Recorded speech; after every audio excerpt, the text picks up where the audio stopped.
the home of Alexandra Capitanescu, Geography Now, Romania. Let's get started. If any of you have ever had a family reunion, you all know what it's like to have a Romania show up. It's like...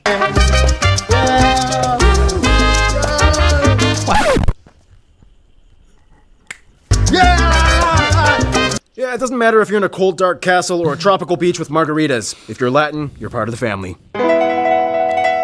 It's time to learn geography. Now! Hey everyone, I'm your host Barbs. No, I'm not gonna make any Dracula jokes, and do not call these people Slavs, and no, unless they actually are gypsy, do not call Romanians gypsies. Yeah, we hate that, and they only make up like 3% of our population. Yeah, and don't call us gypsy. We prefer Roma or Romani. That's too close to Romanian. Just stick with gypsy. That's how this whole mess got started to begin with. Well, Europeans gave us that title gypsy by mistaking us for Egyptians. Then what do you want to be called? Roma or Romani? Ah! So yeah, anyway, let's look at the globe and see where Romania is on the map, shall we? Romania is unique because it's not only positioned in a weird spot, but it's culturally isolated. It's like the easternmost point of Latin influence. Quite a story, and it all starts in Europe. Romania is the 12th largest country in Europe, located at the crossroads between what is considered Central, Eastern, and Southern Europe. So it's hard to give it a single regional title, but for what it's worth, it borders 5 other countries and the... See, I don't know if I made a mistake because I have another channel where I react to Poland, I react to Ukraine, I react to Bulgaria, to Serbia, to, I don't know if I said Ukraine, and then I have Romania on this channel because I feel like in terms of language, it's closer to countries like Italy, France, Spain, countries that I already react to on this channel. So I don't know if I made a mistake to put Romania on this channel instead of the one where they border the other country, but you let me know.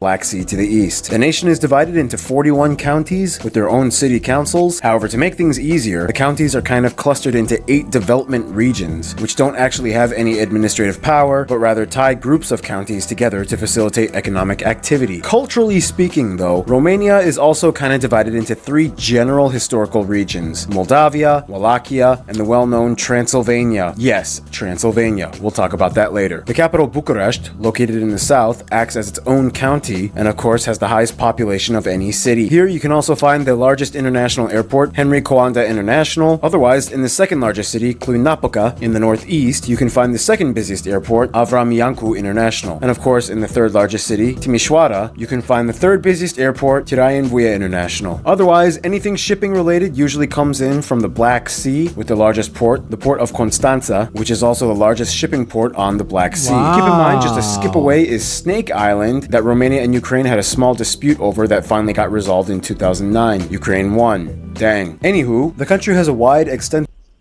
Snake Island? There's nobody living there, right? Who want to go there anyway? Snake Island.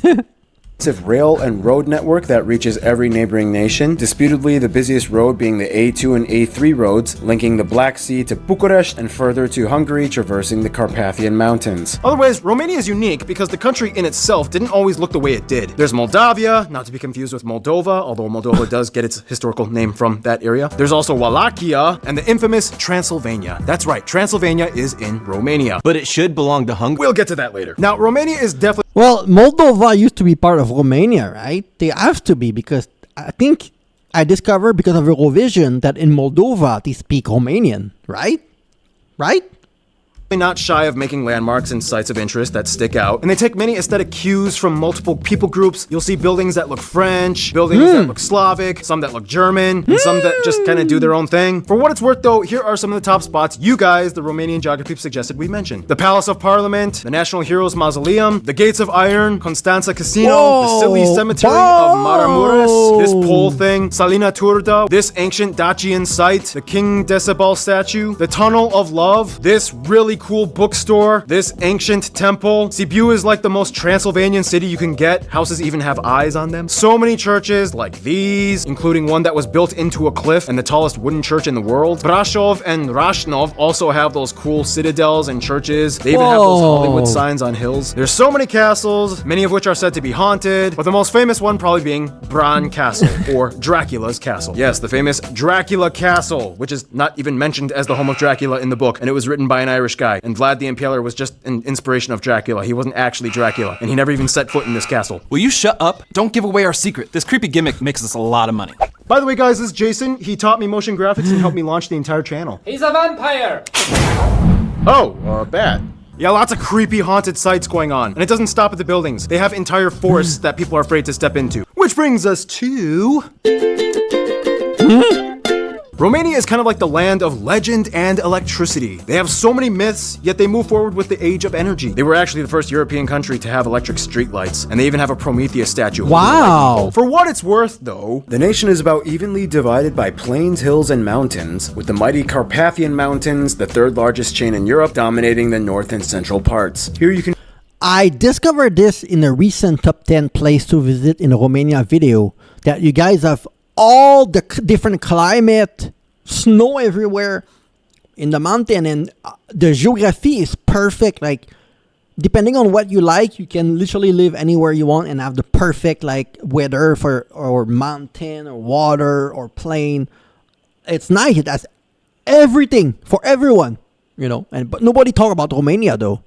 find the highest peak, Mount Moldovano, in the hook of the Southern Carpathians. From there, there's one little detached cluster of mountains in the northeast known as the Apuseni Mountains, which effectively makes the hills of Romania kind of look like Pac-Man. And in these Apuseni Mountains, you can find Scaricioara, which claims to be the largest underground glacier in the world. These mountains are essentially formed by the smaller Carpathian micro-fault line within the larger Eurasian tectonic plate. This is also what explains how, even though Romania is inland, it has small distinct areas of geothermal activity, such as the mud volcanoes of Berca and small hot springs in the west side of the country. Between these mountains and hills, you have the Transylvanian Plateau, where you can find the largest non-shared river fully within Romania, the Mureș River. However, on the east and south sides, you have the Moldavian and Wallachian plains, where the longest river shared with Bulgaria, the mighty Danube, flows into the Black Sea. Along the Black Sea coast, you get the flattest and incredibly beautiful Danube Delta area, the second largest delta in Europe after the Volga, and is considered the most well-preserved. This area in itself is a biosphere reserve and a UNESCO World Heritage Site. It is the largest continuous marshland in Europe and has over 1,600 plant species alone. This whole flat marshy area along the coast is also known as the Dobruja region. Here you can find what is considered the largest lake of Romania, known as Lake Razelm, which is actually a freshwater lagoon known as a liman. This lake actually used to be connected to the Black Sea as a salty lagoon, but in the 70s, a thin land barrier was built to keep the Black Sea out, which has now changed the ecological conditions drastically, making it a freshwater lake. Overall, if you zoom out, it's a relatively lush European country. And with that, it's time for my triple shot espresso break. Noah usually comes in for this segment, but unfortunately he's still out visiting family. So how about we add some pumpkin spice to this order, shall we? Bibbidi bibbidi bop sagging. Get it?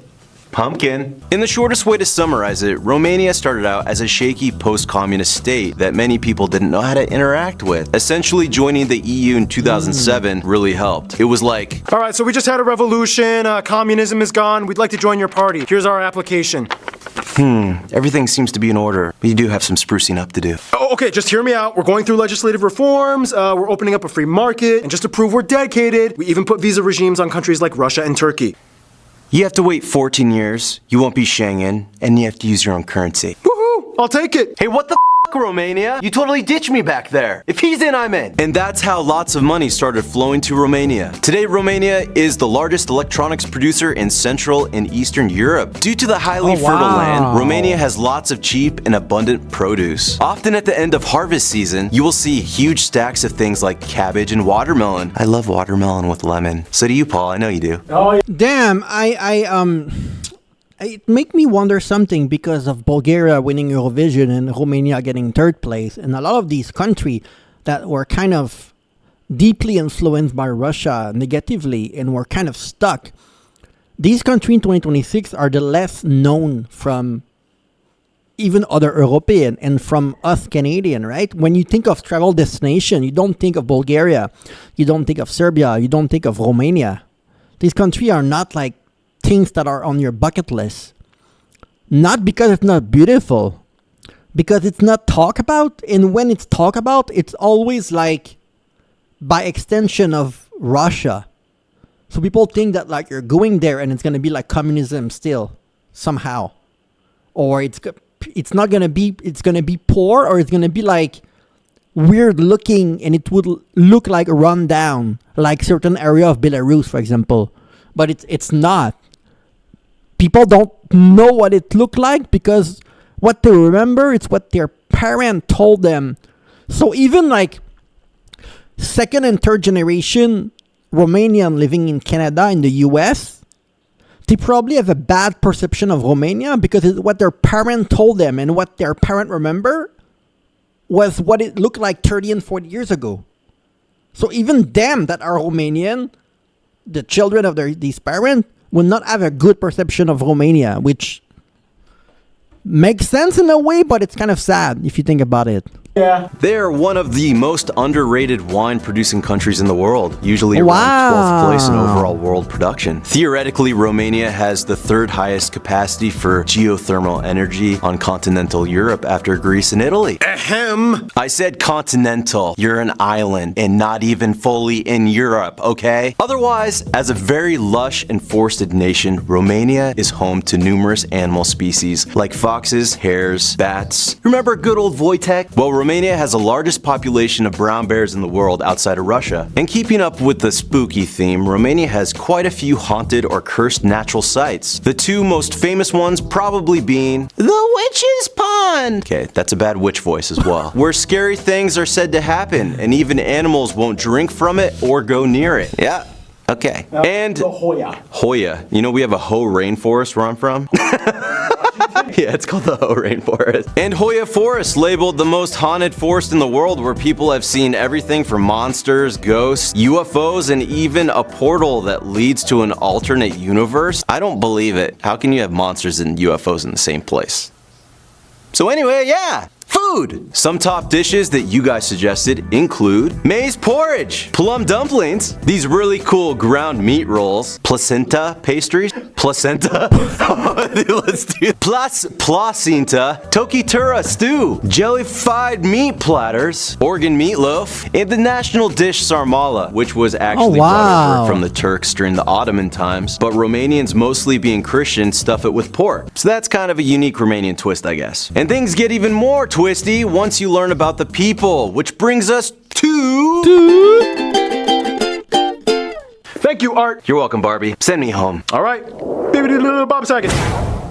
The Romanians have a saying. They are a Latin island in a Slavic sea. If you look at the position of Romania on the map, literally everyone surrounding them is not like them. But we'll get into that later. First, Romania has just about 19.5 million people and has seen a 16.2 population decrease since its peak in 1991 at 23 million. The majority of the country... Damn, all of these countries, even like Bulgaria and Belarus, all of these countries that were so affected by Russia, their population is so low, despite being quite big on the map, right? They're not small in terms of size, but there's almost nobody living there. at about 88% identifies as Romanian to whatever degree, whether it be one or both parents being Romanian. After that, the second largest minority group would be the Hungarians, and more specifically the Sike people, found mostly in the Transylvanian area. After that, the Roma, Romani, often called Gypsy, come in at third place at around 3%, and the rest are a bunch of other groups like Ukrainians, Germans, and general Europeans, and very few non-Europeans. Now, even though they are part of the EU, they are not part of the Eurozone, and they use their own currency, the Romanian leu. They use the type C and F outlets, and they drive on the right side of the road. Now, back to the identity thing. Even though Romanians hate being called Slavs, they have to kind of admit Slavic culture has kind of put a major dent in their upbringing and identity. I mean, somewhere around 15% of their language is Slavic-based. On top of that, like most Slavs, Romania and Moldova are the only Latin-based Orthodox predominant nations on Earth. Huh, it's like we're backwards versions of each other. How did all of this happen, though?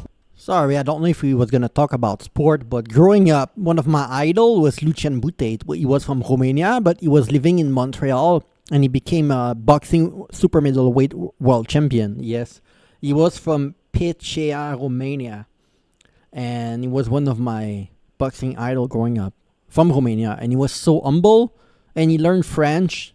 And I don't know, do you guys know Lucian Bute? He's very famous where I'm from in Montreal, and he was growing up. He's around my age. He's 46. I'm a bit younger, but yeah, I really love him.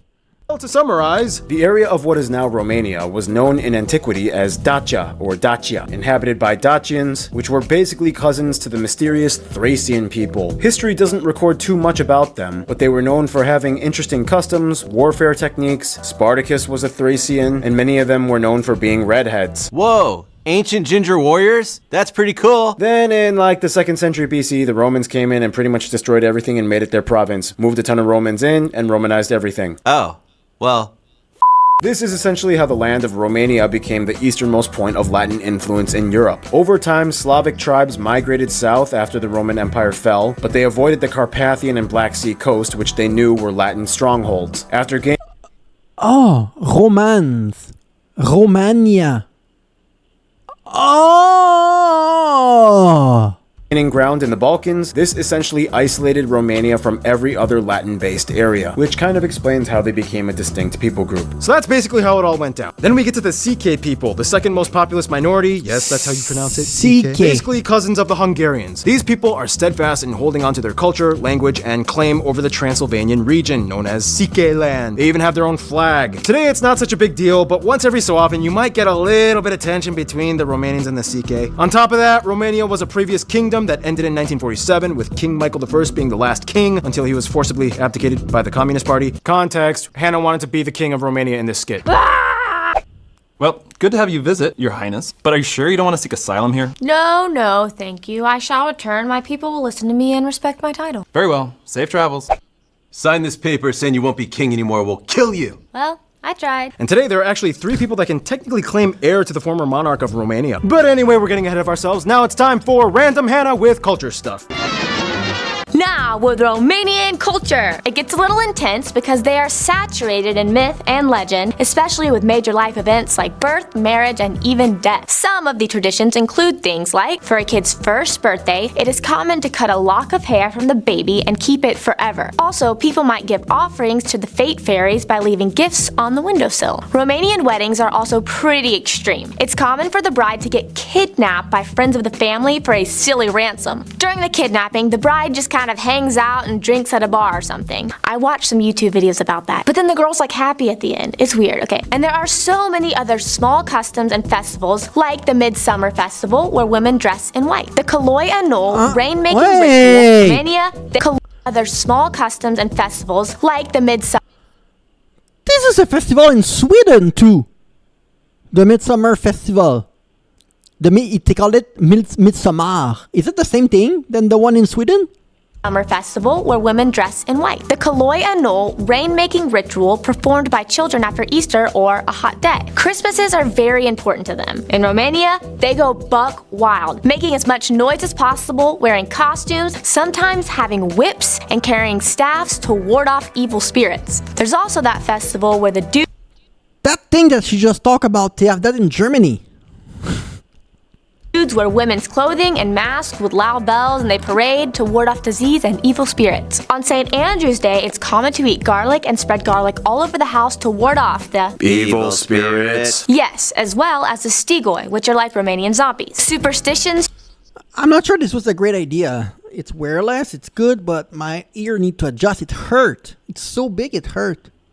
I need to get used to this. It's not easy. Charms, and so on are heavily ingrained in their upbringing. In fact, they even have a 16% black magic income tax for anyone that works in the profession, such as fortune telling or witchcraft. Now, every region of Romania has their own folk costumes, which generally look pretty similar, but you'll notice they all kind of have like a Balkan Slavic influenced style. Romania also has 4 Nobel Prize winners, and they are known for quite a few inventions, such as insulin, car wheels that are positioned on the inside of a car's frame, and the fountain pen. And now to Keith's music segment. But actually, guys, Keith is not here. He's in Germany. Will he make it on this episode of Geography Now? Thank you for inventing insulin. I have 12 dogs. Suji and I, we have 12 dogs. One of them is my diabetic Subi. She's blind, have diabetes, and hypothyroidism. And she takes insulin every 12 hours for the rest of her life. And people used to die crazy 100 years ago from ketoacidosis. Their blood became acid and they all die because you cannot survive without insulin if you're type 1, and it's the same for animals. And This is one of the most important invention when you think about it, right? What the hell were people doing 100 years ago, 200 years ago, 300 years ago? It's crazy. Stay tuned in the next 2 seconds to find out. Yeah, no, Keith is still not here. He, Oh, okay. Sorry I'm late. Did I miss anything? Noah's back. No, actually, since Keith is not here, why don't you take the music segment? You got it. Let's get this party started, He's shall prepared. we? Okay. Oh, yes. Here we go.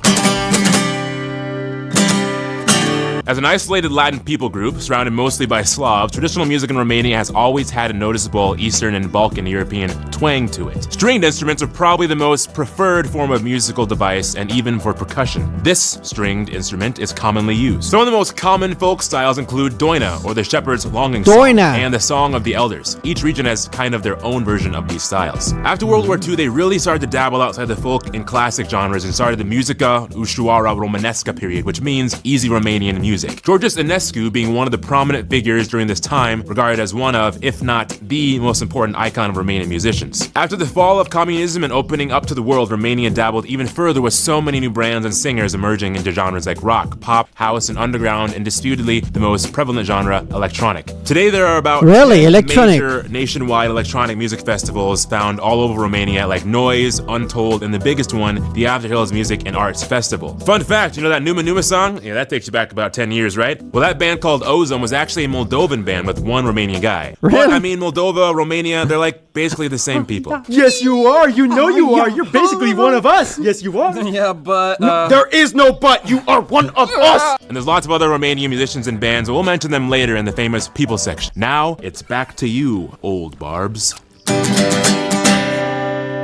Here we go. Alright, so in the quickest way I can summarize the history of Romania: Dacia, Roman Empire, tribal migration, Middle Ages, split into three, Ottomans, Austro-Hungarians, Russians came in, World War I, country unites, things look good until boom, World War II, lose parts of what were formerly parts of the country, satellite USSR, Soviets banish royal family, really bad communist years, dictator deposed, democratic elections, European Union in 2007, and here we are today. Some famous people you guys, the Romanian geography suggested we mention in this episode include, full disclosure, I'm gonna probably mispronounce everything, Klaus Ioannis, Gica Hagi, Nadia Comaneci.